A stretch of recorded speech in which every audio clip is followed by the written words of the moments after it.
Welcome to Sophia coaching centre. இன்னைக்கு என்ன பார்க்க போகிறோம் அப்படின்னா சைக்காலஜி தான். சைக்காலஜியில் வந்து பிஜிடிஆர்பியை பொறுத்த வரைக்கும் உங்களுக்கு வந்து டோட்டலாக 10 யூனிட்ஸ் இருக்குது. ஸோ ஃபஸ்ட் யூனிட் இன்னைக்கு வந்து நம்மளுக்கு என்ன 6th யூனிட் தான் பார்க்க போகிறோம். 6th யூனிட் என்ன அப்படின்னா மோட்டிவேஷன். வந்து எல்லாருக்குமே ஒரு மோட்டிவேஷன் வந்து தேவைப்படுது இல்லையா? ஸோ ஃபஸ்ட்டு வந்து மோட்டிவேஷன் யூனிட் முடிச்சுட்டு நெக்ஸ்ட் வந்து ஃபஸ்ட் யூனிட்லேருந்து ஸ்டார்ட் பண்ணலாம். ஸோ மோட்டிவேஷன் அப்படின்னா என்ன அப்படின்னா எல்லாருக்குமே தெரிஞ்சது தான், ஊக்குவிக்கிறது. ஸோ நம்ம ஸ்டூடெண்ட்ஸையுமே வந்து மோட்டிவேட் பண்ணாதான் வந்து என்ன அப்படின்னு சொன்னாக்க அவங்க வந்து நல்லா படிப்பாங்க. ஓகேவா? ஸோ நம்ம மோட்டிவேட் பண்ணாமல் வந்து எந்த ஒரு செயலுமே வந்து நடக்காது. ஸோ மோட்டிவேஷனும் வந்து என்ன அப்படின்னா படிக்கிறதுக்கு ஒரு இம்பார்ட்டன்ட் ரோல் வந்து ப்ளே பண்ணுறது மோட்டிவேஷன் தான். தட் இஸ் ஊக்குவித்தல் அல்லது ஊக்குமை அப்படின்னு சொல்லுவாங்க. ஸோ டிஆர்பி கொஷின்ஸை பொறுத்த வரைக்கும் உங்களோட மேஜரும் வந்து இங்கிலீஷ்லேயும் இருக்கும், தமிழ்லையும் இருக்கும். அண்ட் தென் சைக்காலஜியுமே வந்து இங்கிலீஷ்லேயும் இருக்கும், தமிழ்லையும் தான் கொடுத்துருப்பாங்க. ஓகேவா? ஸோ நீங்கள் தமிழில் படிக்கிறவங்க அதை தாராளமாக தமிழில் படிங்க. தமிழில் படித்தாதான் உங்களுக்கு ஈஸியாக இருக்கும். சைக்காலஜி அப்படின்னா நீங்கள் தமிழ்லேயே வந்து கண்டினியூ பண்ணுங்கள். மோட்டிவேஷன்னா என்ன அப்படின்னா ஒரு உயிர்களின் நடத்தையை, அதோட பிஹேவியர் இருக்கு இல்லையா, அதோட இலக்கை நோக்கி அதாவது ஒரு டார்கெட் இருக்கும், அதோட டார்கெட்டை நோக்கி செல்ல தூண்டும் காரணிகளுக்கு தான் வந்து என்ன அப்படின்னு சொன்னாக்கா ஊக்குமை அப்படின்னு சொல்கிறாங்க. இப்போ நீங்களே வந்து பிஜிடிஆர்பி படிச்சுட்டு இருக்கீங்க அப்படின்னா அதுதான் உங்களோட டார்கெட் இல்லையா?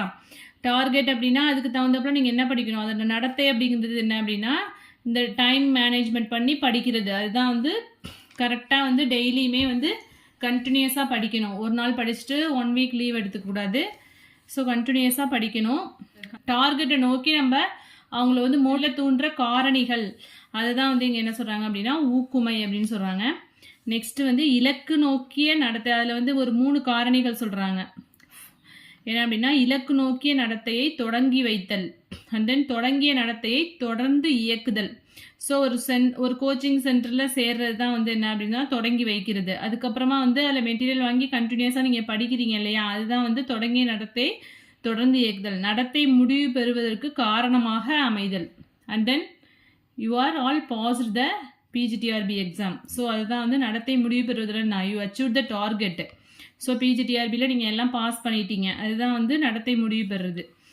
கெல்லி அப்படிங்கிறவர் என்ன சொல்லியிருக்காரு அப்படின்னா ஊக்கமின்றி கற்றல் இல்லை. ஸோ கற்றலில் வந்து ஊக்கம் வந்து என்ன அப்படின்னா வெரி வெரி இம்பார்ட்டன்ட். ஸோ ஊக்கம் கொடுத்தோம் அப்படின்னா வந்து நல்லா படிக்காத ஸ்டூடெண்ட்ஸ் கூட என்ன பண்ணுவாங்க, படிக்க ஆரம்பிச்சிருவாங்க. ஸோ அதை தான் வந்து கெல்லி அப்படிங்கிறவர் சொல்கிறாரு. ஸோ இதில் கொஷின் மேக் பண்ணலாம். இந்த சென்டென்ஸை கொடுத்துட்டு இது வந்து யார் சொன்னது அப்படின்னு கூட கேட்கலாம். கெல்லி அப்படிங்கிறவர் என்ன சொல்கிறாருன்னா ஊக்கமின்றி கற்றல் இல்லை, ஏதோ ஒரு வகை ஊக்கி எல்லா கற்றல் நிலைமைகளிலும் இருத்தல் இன்றியமையாதது ஆகும்.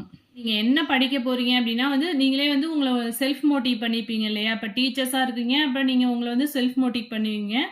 இன்னொருத்தவங்க உங்களை மோட்டிவேட் பண்ணும்போது அதுவுமே இன்னும் உங்களுக்கு வந்து என்ன படிக்கணுங்கிற ஒரு ஆர்வத்தை கொடுக்கும் இல்லையா? ஸோ மோட்டிவேஷனுங்கிறது எல்லா நிலைகளுமே எல்லாருக்குமே வந்து தேவைப்படுது. ஸோ கற்றலில் வந்து அது ரொம்ப ரொம்ப இம்பார்ட்டண்ட். இது வந்து நம்ம ஸ்டூடெண்ட்ஸ்க்கு வந்து நம்ம மோட்டிவ் பண்ணணுங்கிறதுக்காக தான் அந்த டாபிக் கொடுத்துருக்காங்க. So motive is essential for all kinds of learning. So மோட்டிவ்னா என்ன அப்படின்னா ஊக்கி இயக்குவித்தல். ஸோ மோட்டிவேஷன் அப்படின்னா ஜஸ்ட் ஒரு ஸ்டூடெண்ட் வந்து நல்லா படிச்சிருக்காங்க அப்படின்னா அவங்கள வந்து கிளாப் பண்ண சொல்லலாம். கிளாஸில் வந்து ஆன்சர் பண்ணுறாங்க அப்படின்னா எல்லா ஸ்டூடெண்ட்ஸையும் வந்து கிளாப் பண்ண சொல்லலாம். அது ஒரு மோட்டிவேஷன் தான். நம்ம ப்ரைஸ் தான் கொடுக்கணும் அப்படின்னு கிடையாது. ஜஸ்ட் அவங்கள வந்து நம்மளோட வார்த்தைகளாலேயே வந்து மோட்டிவேஷன் பண்ணலாம். அதுதான் வந்து இங்கே ஊக்கி அப்படின்னு சொல்கிறாங்க. ஊக்கம் அப்படின்னா ஒரு செயலில் ஆர்வம் எழுவதற்கு காரணமாக அமைவது தான் வந்து என்ன அப்படின்னு சொன்னாக்கா ஊக்கம். ஊக்குவித்தலில் வந்து என்னென்ன ஸ்ட்ரக்சரல் லேர்னிங் ஆஃப் மோட்டிவேஷன். அதில் வந்து ஊக்குவித்தலில் வந்து அதை வந்து டி செக்கோ கிராஃபோர்ட் அப்படிங்கிற ஒரு என்ன அப்படின்னா 3 காரணிகளாக பிரிக்கிறாரு. அது வந்து என்னென்ன அப்படின்னா ஆவல் நிலை. ஃபர்ஸ்ட் ஒன்று வந்து என்ன அப்படின்னா ஆவல் நிலை அல்லது ஆயத்த நிலை, தயாரான நிலை அப்படின்னு சொல்கிறாங்க. செகண்ட் ஒன்று என்ன அப்படின்னா எதிர்பார்ப்பு நிலை. ஒரு செயலை செய்து முடித்தால் இறுதியில் ஏற்படும் விளைவின் எதிர்பார்ப்பை குறிக்கும். மன நிறைவு நிலை. ஒருவர் செயல்பட வைக்கும் குறிக்கோளையும் அதனால் அவருக்கு கிடைக்கும் மன நிறைவையும். வந்து ஊக்கத்தின் இயல்புகள். ஊக்கம் வந்து நமக்கு என்ன கொடுக்குது அப்படின்னா நமது செயல்களுக்கு தேவையான சக்தியை வந்து திரட்டி கொடுக்குது. யாராவது ஒருத்தவங்க மோட்டிவேட் பண்ணிட்டாங்க அப்படின்னா வந்து நான் எக்ஸ்ட்ரா வந்து அன்னைக்கு வந்து நம்ம ஹாப்பியாக இருப்போம். ஸோ நம்ம வந்து நல்லா படிக்கணும் அப்படிங்கிறது தோணும் இல்லையா? ஸோ இப்போ நீங்கள் படிச்சுட்டு இருக்கீங்க அப்படின்னா கண்டிப்பாக உங்களால் முடியும், நான் உங்களுக்கு சப்போர்ட் பண்ணுறேன் அப்படின்னு பாசிட்டிவாக யாராவது பேசினாங்க அப்படின்னா அது வந்து நம்மளை என்ன பண்ணும், நமக்கு படிக்கிற அந்த ஆர்வம் சக்தி வந்து எனர்ஜி அதிகமான மாதிரி இருக்கும் இல்லையா? ஸோ ஸோ அதுதான் இங்கே சொல்லியிருக்காங்க. குறிப்பிட்ட நடத்தை முறையினை தேர்ந்தெடுக்க, இலக்கை அடையும் வரை நடத்தை திசை மாறாமல் இயங்க. ஸோ கற்பவரது கவனம் தொடர்ந்து செயல்பட, கற்பவரிடத்தில் ஒரு குறிப்பிட்ட செயலை செய்ய ஆர்வத்தை ஏற்படுத்த. இது எல்லாமே வந்து என்ன அப்படின்னாக்கா ஊக்கத்தோட இயல்புகள். ஊக்கத்தோட இயல்புகளாக ஒரு 5 பாயிண்ட்ஸ் எடுத்திருக்கேன். ஸோ இது எல்லாமே வந்து என்ன அப்படின்னாக்கா கல்வி உளவியல் நாகராஜன் புக்லேருந்து எடுத்தது தான் இது. நெக்ஸ்ட்டு ஊக்கிகளின் வகைகள். ஸோ கைண்ட்ஸ் ஆஃப் மோட்டிவ் என்ன அப்படின்னா, ஸோ இங்கிலீஷ்லேயும் கொடுத்துருக்கேன், தமிழ்லையும் இருக்குது பாருங்க. ஸோ ஃபிசியாலஜிக்கல் மோட்டிவ்ஸ், ஊக்கிகளின் வகைகள், that is kinds of motive என்ன கொடுத்துருக்காங்க, ஒரு 3 கொடுத்துருக்காங்க. ஃபர்ஸ்ட் வந்து ஃபிசியாலஜிக்கல், உடல் தேவைகளுடன் இணைந்த ஊக்கிகள். நெக்ஸ்ட் சைக்காலஜிக்கல் மோட்டிவ்ஸ் அப்படின்னா மனம் சார்ந்த தேவைகளிலிருந்து எழும் ஊக்கிகள். தேர்ட் ஒன் வந்து அனுபவ வாயிலாக எழும் ஆர் பழக்கத்தினால் ஏற்பட்ட ஊக்கிகள். அதை வந்து என்ன சொல்றாங்க அப்படின்னா அனுபவ வாயிலாக எழும் ஊக்கிகள்னு 3 பாயிண்ட்ஸ் கொடுத்துருக்காங்க. ஃபர்ஸ்ட் ஃபிசியாலஜிக்கல் மோட்டிவ்ஸ்னா என்ன அப்படின்னா உணவு, தண்ணீர், உறக்கம், நம்ம மூச்சு விடுறோம் இல்லையா, ஓய்வு, வலியிலிருந்து விடுபடுதல், பாலுணர்ச்சி, உடலில் உள்ளே எழும் மாற்றங்கள் இத்தேவைகளை உருவாக்குகின்றன. ஸோ இதெல்லாம் படித்தாலே உங்களுக்கு புரியும், ஓகேவா? இது எல்லாமே வந்து உணவு, தண்ணி, உணவுலாம் இல்லாமல் நம்மளால வாழ முடியாது இல்லையா, இதெல்லாம் வந்து என்ன அடிப்படை தேவைகள். அதுதான் வந்து ஃபிசியாலஜிக்கல் மோட்டிவ்ஸ் அப்படின்னு சொல்றாங்க. நெக்ஸ்ட் வந்து சைக்காலஜிக்கல் மோட்டிவ்ஸ் அப்படின்னா வந்து அன்பு, பரிவு, தன் வீடு, தன் பெற்றோர், தனக்கு பிறர் உதவியால் தோன்றக்கூடியது. காப்புணர்ச்சி சார்புள்ள காப்புணர்ச்சி, அது வந்து செக்யூரிட்டி அப்படி எல்லாருமே எதிர்பார்க்கிறது தான், ஒருத்தவங்கள்ட்ட இருந்து ஒரு பாதுகாப்பு உணர்வு எதிர்பார்க்கிறது. சார்பற்ற காப்புணர்ச்சி அப்படின்னா பிறரது உதவியின்றி தன் திறன் கொண்டே வெற்றி பெற முடியும். I can, I did. So இது எல்லார் மனசுலையும் இருக்கிறது தான். காப்புணர்ச்சியிலே வந்து வகைகள் என்ன அப்படின்னா உடல்சார் காப்புணர்ச்சி, சமூகம், அண்ட் தென் அறிவுசார் காப்புணர்ச்சி, மனவெழுச்சி சார் காப்புணர்ச்சி அப்படின்னு 4 டிவைட் பண்ணியிருக்காங்க காப்புணர்ச்சியோட வகைகள். சமூக ஊக்கிகள், அதாவது சோஷியல் மோட்டிவ்ஸ்லாம் என்னென்ன அப்படின்னா அக்செப்டன்ஸ், பிறரால் ஏற்கப்படுதல், அதுதான் வந்து அக்செப்டன்ஸ். அடுத்து வந்து அப்ரூவல் அப்படின்னா என்ன அப்படின்னா பாராட்டப்படுதல். நெக்ஸ்ட் வந்து அஃபிலியேஷன் அப்படின்னா பிறரோடு இணைந்து செயல்படுதல். இதெல்லாம் வந்து என்ன அப்படின்னாக்கா சமூக ஊக்கிகள். சமூக ஊக்கிகள் வந்து ஒரு 3 பாயிண்ட் இருக்கு. நெக்ஸ்ட் வந்து பர்சனல் மோட்டிவ்ஸ், அதாவது தன்னுணர்வு தேவைகளாக எழும் ஊக்கிகள். அதாவது இண்டிவிஜுவாலிட்டி அப்படின்னா தனித்தன்மை வாழ்ந்த ஆளுமையினால் தோன்றுபவை.